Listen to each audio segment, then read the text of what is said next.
இன்னைக்கு நம்ம வீட்டு சமையல்ல என்ன பார்க்க போறோம்னா கடம்பா தொக்கு, காரசாரமான கடம்பா தொக்கு எப்படி செய்யறதுன்னு பார்க்கலாம் வாங்க. நல்லா தாராளமா எண்ணெய் சேர்த்துக்குங்க.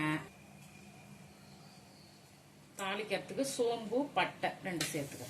நல்லா பொரியல்.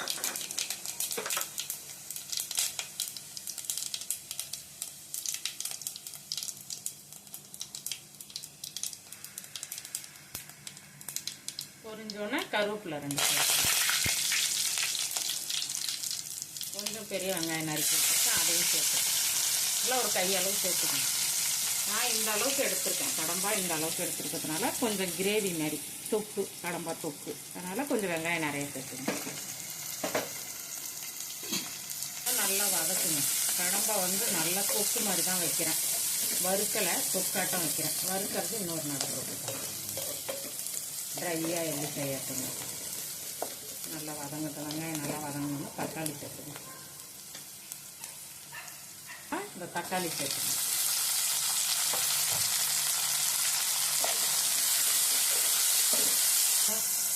ரெண்டு பச்சை மிளகாய் சேர்த்துக்கணும். நல்லா காரசாரமாக இருக்கும். கடம்பா தொக்கு நல்லா காரமாக இருக்கும்.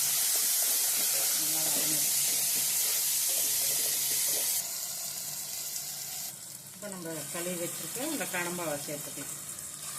நல்லா இருக்கும். இது கறி மாதிரி இருக்கும். குழம்பெல்லாம் வைக்க முடியாது. இது நல்லா ட்ரையாக வறுக்கலாம், இல்லை தொக்கு வைக்கலாம். அதுதான் நல்லாயிருக்கும் சாப்பிட. வாங்கிட்டு கடம்பாவை சேர்த்தாச்சு. ஈஸியாக செஞ்சிடலாம். கடம்பா தொக்கு கொஞ்சம் ஒரு 10 நிமிஷத்துலேயே செஞ்சிடலாம். இது ரொம்ப வேகணும் இல்லை, ரொம்ப வெந்ததுன்னா ரப்பர் மாதிரி ஆகிடும். இறால் செய்கிறோம் பாருங்கள், இறா செய்கிறோம்ல, அப்போது ஆகிற மாதிரி ஆகிடும். அந்த அளவு வேக வச்சா போதும். இது சீக்கிரம் வெந்துடும், வெந்து சுருண்டுடும். அது இப்போ கொஞ்சமாக மஞ்சத்தூள் சேர்த்துக்கலாம். மஞ்சத்தூள் கூடவே கொஞ்சம் இஞ்சி பூண்டு சேர்ந்துக்கலாம். இஞ்சி பூண்டு சோம்பு சீரகம் அரைச்சி வச்சுருக்கேனால அதை கொஞ்சம் ஒரு 2 ஸ்பூன் அளவு சேர்த்துருக்கேன். நல்லா தொக்காட்டம் வரதுக்காக கொஞ்சம் அதிகமாகவே சேர்க்குறேன். நல்லாயிருக்கும். உங்களுக்கு நிறைய போடுறேங்க, எப்படி இருக்குன்னு நினைக்கிறேங்க. நல்லா சூப்பராக இருக்கும் சாப்பிட்றதுக்கு. நல்லா வதக்கும். நல்லா இந்த மாதிரி நல்லா வதக்கி விட்டுருங்க. நம்ம இதுக்கு தண்ணி சேர்க்க மாட்டோம். தண்ணியெலாம் சும்மா கொஞ்சம் தெளித்து தான் விடுவோம். அதில் இருக்க தண்ணியே அப்படியே வந்துடும், நிறைய பிரிஞ்சு தண்ணி வரும் பாருங்க. இப்போ ஒரு மூடி போட்டு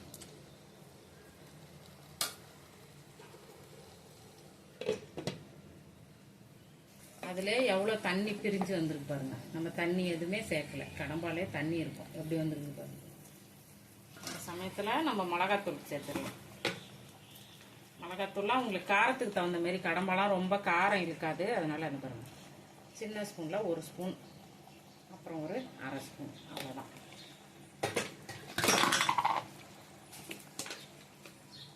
அடுத்தது இதில் ஒரு 1/2 ஸ்பூன் மிளகாத்தூள்.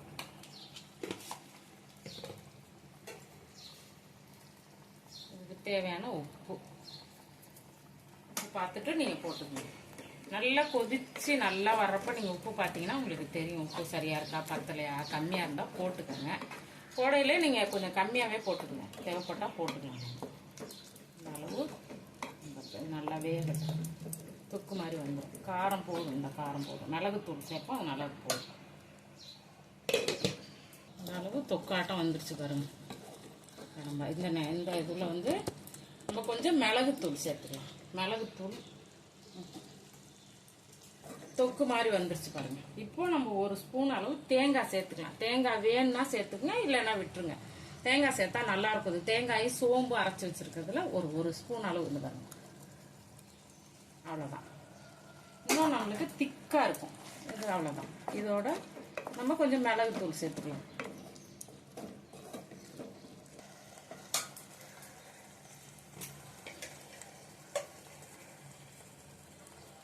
கொஞ்சம் மிளகுத்தூள் சேர்த்துக்கணும். நான்வெஜ்ஜில் மிளகுத்தூள் சேர்க்கறது தான் ரொம்ப நல்லது. ரொம்ப நல்லாவும் இருக்கும், டேஸ்ட்டும் நல்லா இருக்கும், நல்லாவும் இருக்கும். காரம் கம்மி பண்ணிக்கிட்டு மிளகுத்தூள் சேர்த்துக்கலாம். ஒரு மூடி போடுறேன். எண்ணெய் பிரிஞ்சு வந்தோன்னே நமக்கு ஒரு தொக்கு ரெடி ஆகிடும்.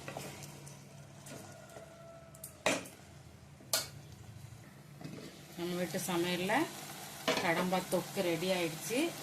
நீங்களும் உங்கள் வீட்டில் செஞ்சு இந்த அளவுக்கு வந்துடும். பாருங்கள். நீங்கள் உங்கள் வீட்டில் செஞ்சு சாப்பிட்டு பார்த்துட்டு எப்படி இருக்குன்னு எனக்கு கமெண்ட் பண்ணுங்கள், ஷேர் பண்ணுங்கள், லைக் பண்ணுங்கள், சேனலை சப்ஸ்கிரைப் பண்ணுங்கள். நான் செய்கிற இந்த மாதிரியான ஈஸியான டிஷ் ஒரு 10 நிமிஷம் ஒரு 15 நிமிஷத்தில் ரெடி ஆகிற டிஷ் எல்லாம் உங்களுக்கு வந்து சேரும். நன்றி.